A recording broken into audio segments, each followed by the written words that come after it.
If you're trying to bold your Instagram bio text, then this video is for you. But before getting started this video, make sure to subscribe 5-minute solution. So first of all, tap on your bio, and for example, I'm typing here this example text.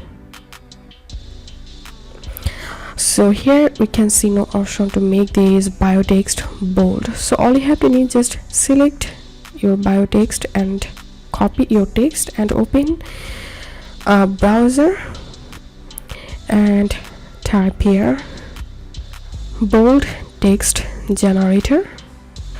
After searching using this keyword, you can open any website from this list.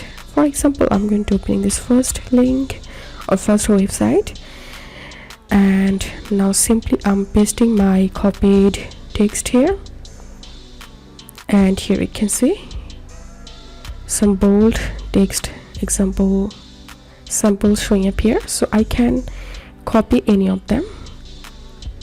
So I'm going to copy this one. So select the text which you want to copy, and now open your Instagram again, and all you have to need, just paste the copied text here and tap on done, and as you can see, the text is bold now. So that's how you can do it.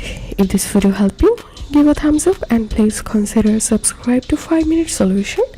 Thank you for watching.